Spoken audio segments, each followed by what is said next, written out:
गलवान में चाइना की तरफ से बताए गए कैजुअलिटी फिगर के ऊपर अभी उनके ही लोग सवाल करने लगे हैं, लेकिन जो सवाल कर रहे हैं उनको तुरंत ही चाइना की तरफ से जेल में डाला जा रहा है। इसरो की चंद्रयान 3 मिशन अभी 1 साल और डिले होने वाली है और साथ ही ऑस्ट्रेलिया की तरफ से भी भारत को अपने गगनयान प्रोजेक्ट में मदद करने का ऑफर दिया गया है। रशिया और ईरान के बीच होने वाली नेवल एक्सरसाइज में पहले पार्टिसिपेट करने का वादा करके किस वजह से लास्ट मोमेंट में इंडियन नेवी की तरफ से इससे बाहर रहने का फैसला किया गया था। जब भारत को एक ही बार में जेवलिन और स्पाइक मिसाइल को ऑफर किया गया था तो किस वजह से जेवलिन को छोड़ के भारत की तरफ से स्पाइक मिसाइल को सिलेक्ट किया गया था। और अंत में F-35 को हासिल करने के लिए अभी टर्की की तरफ से एक तरीके से यूएस को ब्लैकमेल करने का फैसला किया गया है। ऐसे ही कुछ और खबरों के बारे में हम आज की वीडियो में बात करने वाले। नमस्कार दोस्तों, मेरा नाम है अंशुमन नायक और आप सभी का बहुत बहुत स्वागत है इंडियन डिफेंस न्यूज की डिफेंस टॉक सीरीज में, जहां पर हम रोज नए नए डिफेंस अपडेट्स के बारे में बात करते हैं। तो चलिए देर न करते हुए आज की वीडियो शुरू करते हैं। आज की पहली अपडेट चाइना की तरफ से है। अब सभी को पता होगा कि चाइना की तरफ से 2 दिन पहले ऑफिशियली स्वीकार किया गया था कि गलवान में जो फेसअप हुआ था इसमें चाइना को भी नुकसान हुआ था, लेकिन चाइना की तरफ से बताया गया था कि इस दौरान चाइना के बस 4 ही जवान शहीद हुए थे। अब ये नंबर बहुत सारे लोगों को सही नहीं लग रहा था, क्योंकि लगभग सभी ग्लोबल मीडिया की तरफ से इसको 40 से ऊपर बताया जा रहा था और 2 दिन पहले रशिया की तरफ से भी इसको लेकर रिपोर्ट दिया गया था जिसमें इसको 45 के आसपास बताया गया था। इसी बात को लेकर एक चाइनीज ब्लॉगर ने अपने सोशल मीडिया प्लेटफॉर्म में कुछ पोस्ट किए थे, जिसमें उन्होंने ये बताया था कि चाइना को अभी और ज्यादा नुकसान हुआ था और ज्यादा सोल्जर चाइना के मारे गए थे, जिसको अभी बताया नहीं जा रहा है। और चाइना की तरफ से अभी जो पोस्ट और आर्टिकल वगैरह पेश किया जा रहा है उसमें चाइनीज मिलिट्री पर्सनल्स को हीरो बताकर पेश किया जा रहा है, लेकिन इस पर अभी उस चाइनीज ब्लॉगर का कहना था कि हो सकता है चाइना जिनको हीरो बनाकर यहाँ पे पेश कर रहा है वो चाइना के हायर ऑफिसर थे, जिस वजह से उनका नाम अभी सामने आ रहा है। लेकिन इस दौरान और भी कई सारे सोल्जर मारे गए होंगे जिनका नाम पब्लिकली बताया नहीं जा रहा है और ये आगे चल के कभी भी बाहर नहीं आने वाला है। इसी बात को लेकर अभी उस चाइनीज ब्लॉगर को अरेस्ट किया गया है, जिसका नाम कुई जिमिंग है और सोशल मीडिया में कुई जिमिंग के लगभग 2.5 मिलियन के आसपास फॉलोअर हैं। लेकिन अभी चाइना की तरफ से उनको अरेस्ट कर लिया गया था और शायद उनको अभी 10 साल के लिए सजा होने वाली है। अगला अपडेट इसरो की तरफ से है। पीटीआई के रिपोर्ट के मुताबिक भारत की तीसरी चंद्रयान मिशन अभी और डिले होने वाली है। इसरो के चीफ के सिवन ने बताया कि लॉकडाउन की वजह से इसरो की सभी प्रोजेक्ट के ऊपर इसका असर पड़ा था और अभी चंद्रयान 3 मिशन को 2022 तक पोस्टपोन करने का फैसला किया गया है। इसकी बेसिक कन्फिगरेशन की बात करें तो ये चंद्रयान 2 के साथ लगभग सिमिलर होने वाली है, लेकिन इसमें ऑर्बिटर नहीं रहेगा, इसमें बस एक लैंडर और एक रोवर रहने वाली है, जिसको बाद में चंद्रयान 2 मिशन की ऑर्बिटर के साथ इसरो कनेक्ट करेगी, जो कि अभी चांद के चक्कर लगा रहा है। और इस बार भी इस लैंडर को फिर से चांद की साउथ पोल के करीब लैंड करने की कोशिश की जाएगी। इसके अलावा इसी के साथ ही गगनयान मिशन में भी आगे चल के डिले होने वाली है और अब इसमें स्पेस में जाने वाले 4 फाइनल एस्ट्रोनॉट्स को रशिया में ट्रेनिंग दिया जा रहा है। अभी तक गगनयान मिशन के लिए पर्टिकुलर टाइम डिसाइड नहीं किया गया, लेकिन के सिवन ने बताया है कि ऐसे मिशन लॉन्च करने से पहले हर एक टेक्नोलॉजी को मास्टर करना काफी जरूरी होता है, जिस वजह से इसको टाइम लेकर इसको तय करने वाला है। इसके अलावा अभी ऑस्ट्रेलिया की तरफ से भी भारत की गगनयान प्रोजेक्ट में मदद करने का फैसला किया गया है। इसके लिए अभी इसरो और ऑस्ट्रेलिया की स्पेस एजेंसी के बीच एक एमओयू को साइन किया गया है, जिसके अंदर वो भारत की गगनयान मिशन को सपोर्ट करने के लिए अपनी कोको आइलैंड में एक टेम्पररी बेस को बनाने की मदद करने वाले हैं, जहां से गगनयान मिशन को मॉनिटर किया जाएगा। ये island deep Indian ocean region में मौजूद है और ये आइलैंड ऑस्ट्रेलिया की एक्सटर्नल टेरिटरी के अंदर आता है। अब जब गगनयान मिशन के लिए हमें नॉर्दर्न हेमिस्फीयर में एक बेस की जरूरत पड़ी तो इसरो की तरफ से सबसे पहले ऑस्ट्रेलिया को अप्रोच किया गया और इसके बाद ऑस्ट्रेलिया की तरफ से तुरंत ही भारत का मदद करने का प्लान किया गया था और इसके लिए अभी एक फॉर्मल एमओयू को साइन कर दिया गया है।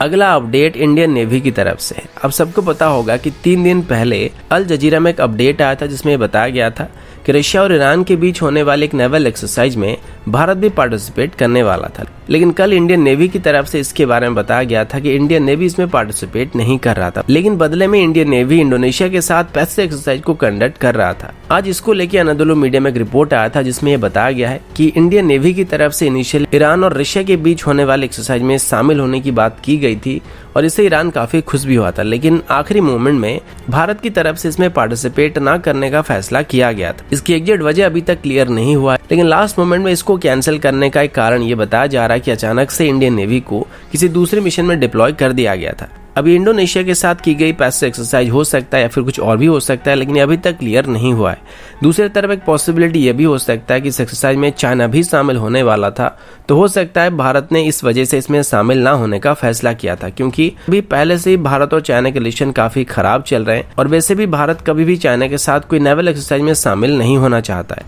और शायद इसी वजह से भारत की तरफ से इसमें शामिल ना होने का फैसला किया गया था। लेकिन फिर भी अभी भारत और ईरान के बीच इस बात को लेकर डायरेक्ट बातचीत नहीं हुआ, किस वजह से भारत ने इसमें पार्टिसिपेट ना करने का फैसला किया था, यह अभी पूरी तरीके से क्लियर नहीं हो पा रहा है। अगला अपडेट भारत की एंटी टैंक गाइडेड मिसाइल को लेकर, और अभी हम indigenous anti tank guided missile नहीं बल्कि हाल ही में भारत की तरफ से खरीदे गए कुछ imported anti tank guided missile के बारे में बात करने वाले हैं। वैसे आप सभी को पता होगा कि आर्मी में अभी modern anti tank guided missile की काफ़ी ज़रूरत है और जब 2019 में भारत और पाकिस्तान के बीच तनाव बढ़ा था तो उसके बाद भारत की तरफ से नए एंटी टैंक गाइडेड मिसाइल को खरीदने का प्लान किया गया था, क्योंकि हमारे इंडिजिनस सिस्टम तब तक तैयार नहीं हुआ था। तब हमारे पास कई ऑप्शन अवेलेबल थे, जिनमें से सबसे टॉप में यूएस की जेवलिन मिसाइल था और उसके पीछे इजराइल की स्पाइक मिसाइल था, यानी कि इन दोनों मिसाइल में सबसे ज्यादा टफ कंपटीशन चल रहा था। लेकिन अंत में भारत की तरफ से इजराइल की स्पाइक ईआर मिसाइल को खरीदने का फैसला किया गया, तो ऐसे करीब 240 मिसाइल खरीदे गए थे, साथ ही 12 लॉन्चर को खरीदने का फैसला किया गया था। स्पाइक ईआर मिसाइल की बात करें तो ये लगभग 1 मीटर की आर्मर को पेनिट्रेट कर सकता है। इसके अलावा इसको दुश्मन के बंकर्स को भी नष्ट करने के लिए इस्तेमाल किया जा सकता है।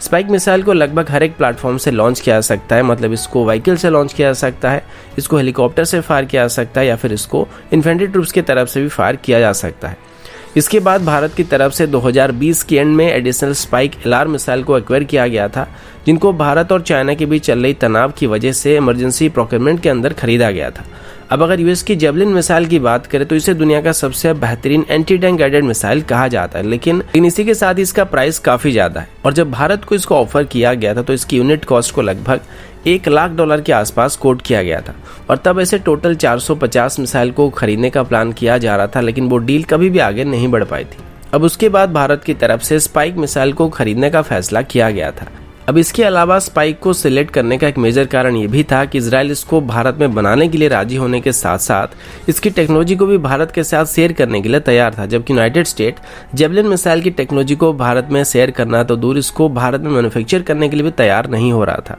और वैसे जेवलिन और स्पाइक में अगर भारत के नजरिए से देखें तो कोई बहुत बड़ा डिफरेंस नहीं होने वाला था, जिस वजह से जेवलिन को छोड़ के भारत की तरफ से स्पाइक मिसाइल को सिलेक्ट करने का फैसला किया गया था।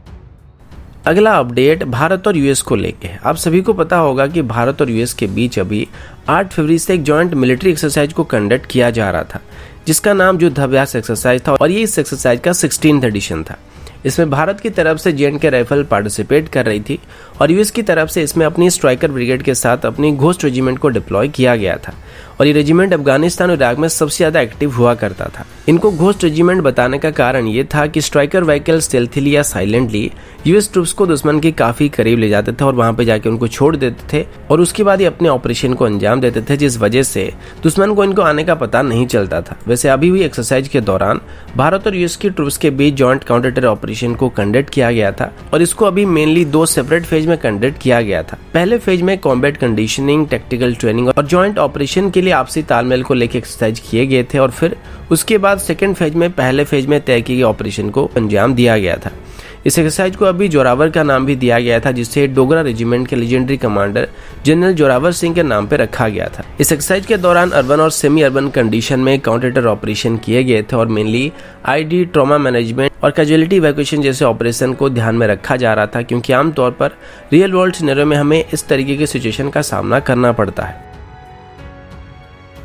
अगला अपडेट माओवादियों को लेके है। जैसे कश्मीर में आतंकवादी उत्पात मचाते हैं, ठीक वैसे ही सेंट्रल इंडिया में माओवादियों की तरफ से वैसा ही उत्पात मचाया जाता है। रिसेंटली एएनआई में एक रिपोर्ट आई थी जिसमें यह बताया गया था कि उड़ीसा की मलकानगिरी डिस्ट्रिक्ट की गोगपदर विलेज में अभी माओवादियों की तरफ से लैंडमाइन को बिछाया गया था और इससे हमारे सिक्योरिटी फोर्सेस के ऊपर हमला भी किया गया था और इसमें अभी बीएसएफ के जवान को काफी सीरियस इंजरी हुआ है, जिनको अभी हॉस्पिटल में एडमिट किया गया है। रिपोर्ट के मुताबिक घायल हुए जवान का नाम धर्मेंद्र साहू है और लैंडमाइन फटने की वजह से उनके बाएं पैर में काफी गंभीर चोटें आई है। बताया गया कि पहले से ही लैंडमाइन को प्लेस करके रखा गया था और जब बीएसएफ की पेट्रोल यूनिट कॉम्बिंग ऑपरेशन को करके वापस लौट रही थी तभी हादसा हुआ था। इसके अलावा बीएसएफ छत्तीसगढ़ की तरफ से अपने ऑफिशियल ट्विटर आईडी में ट्वीट करके बताया गया कि बीएसएफ की तरफ से भी माओवादियों की तरफ से बिछाए गए एक बड़े ट्रैप को नाकाम कर दिया गया है, जिस ट्रैप के अंदर टोटल 3 आईडी को प्लेस किया गया था, लेकिन उन सभी को अभी डिफ्यूज कर दिया गया है। साथ ही इस दौरान एक वायरलेस रेडियो सेट को भी बरामद किया गया था और ये सारी चीजें भी छत्तीसगढ़ की अमाबेड़ा में बरामद किए गए हैं।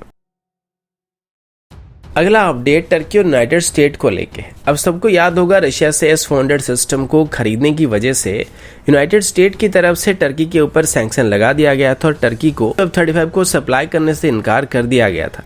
लेकिन अभी आई रिपोर्ट के मुताबिक टर्की अभी एक बार फिर से F-35 एयरक्राफ्ट को एक्वायर करने की कोशिश करने वाला है और अभी टर्की की तरफ से यूएस बेस्ड एक फर्म को पैसे देके अपने सपोर्ट में लॉबी चलाने के लिए मना लिया गया है। टर्की की बात करें तो टर्की एक नेटो कंट्री जो कि मेनली यूएस ओरिजिन एयरक्राफ्ट का इस्तेमाल करता है और अभी वो लगभग 100 के आसपास F-35 को एक्वायर करने की कोशिश कर रहा है और पहले किए गए प्लान के मुताबिक F-35 के पार्ट्स को भी टर्की में बनाया जा रहा था, लेकिन अभी भी टर्की की तरफ से इनको बनाया जा रहा है, जबकि यूनाइटेड स्टेट की तरफ से पहले से ही टर्की को F-35 प्रोग्राम से बाहर कर दिया गया है। लेकिन टर्की अभी एक बार फिर से F-35 को खरीदने के लिए यूएस को अप्रोच करने वाला है और इसके लिए टर्की की तरफ से US based law firm Arnold and porter को हायर किया गया, जो कि अभी यूएस को कन्विंस करने वाले हैं कि वो टर्की के ऊपर लगाए गए सारे सैंक्शन को हटा दे या फिर टर्की को F-35 को खरीदने की इजाजत दे। फिलहाल यूनाइटेड स्टेट का जो मेन कंसर्न है वो ये है कि F-35 S-400 के साथ जॉइंटली ऑपरेट नहीं कर सकता है और टर्की शायद अब यूनाइटेड स्टेट को ये कन्विंस करने की कोशिश करने वाला है कि अगर वो F-35 को खरीदने के लिए उनको इजाजत देते हैं तो इससे F-35 की सिक्योरिटी के ऊपर कोई भी आंच नहीं आएगा और इसके लिए टर्की की तरफ से पूरी कोशिश की जाएगी। और फिलहाल अभी यूएस को कन्विंस करने के लिए टर्की की तरफ से उस यूएस बेस्ड फर्म को अभी लगभग $7,50,000 पे किया गया है। इसके अलावा टर्की अभी यूनाइटेड स्टेट के ऊपर काउंटर क्लेम भी करने वाला है, क्योंकि टर्की पहले से F-35 प्रोग्राम में काफी इन्वेस्ट कर चुका था और इसका बहाना बनाकर वो क्लेम करने वाले हैं कि इतना पैसा इन्वेस्ट करने के बाद भी यूनाइटेड स्टेट उनको ऐसे ही प्रोजेक्ट से बाहर कर रहा है, जो कि बिल्कुल भी सही नहीं है। यानी कि या तो सूद समेत यूनाइटेड स्टेट को वो सारा का सारा पैसा टर्की को लौटाना पड़ सकता है या फिर टर्की को फिर से F-35 को खरीदने की इजाजत देना पड़ सकता है और ये कोई छोटी मोटी रकम नहीं बल्कि लगभग $12 बिलियन की बातचीत चल रही है। तो दोस्तों अभी के लिए इतना ही, मिलता हूँ आपसे अगले वीडियो में, तब तक के लिए जय हिंद, वंदे मातरम।